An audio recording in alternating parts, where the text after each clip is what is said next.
ბერლინში საერთაშორისო გამოფენაზე მწვანე კვირეული ქართული პავილიონი გაიხსნა. 15-მა ქართულმა კომპანიამ დამთვალიერებელ საკუთარი წარმოების აგროსასურსათო პროდუქცია გააცნო.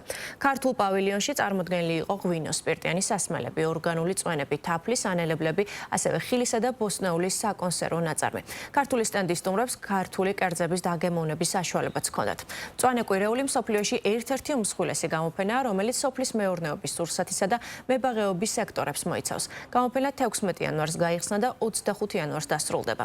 მასში 50 ქვეყნიდან 1600-ზე მეტი ადგილობრივი და საერთაშორისო კომპანია იღებს მონაწილეობას. საერთაშორისო გამოფენები ეხმარება ქართულ წარმოებლებს, რომ წარადგინონ თავიანთი ხარისხიანი აგროპროდუქცია, გააძლიერონ ბიზნეს კავშირები და წარმოაჩინონ საქართველოს როგორც სანდო აგროპროდუქციის წარმოებელი ქვეყანა. მოგეხსენებათ, ამას ძალიან დიდი მნიშვნელობა აქვს იმისათვის, რომ ჯერ ერთი საერთოდ ქვეყანა კიდევ უფრო ცნობილი გახდეს და ჩვენი სოფლის მეურნეობის პროდუქტები ისედაც უკვე აღიარებულია გერმანიაში, მაგრამ აი ასეთი შეხვედრები, ასეთ გამოფენაზე მონაწილეობა კიდევ უფრო მაღლას წევს ჩვენი ქვეყნის მნიშვნელობას. ჩვენი კომპანია ჰობი უკვე მეორედ მონაწილეობს ამ გამოფენაზე. სოფლის განვითარების სააგენტოს დახმარებით უკვე შევძელით, რომ გამოვითარებინეთ ჩვენი პროდუქტი წინა გამოფენაზე.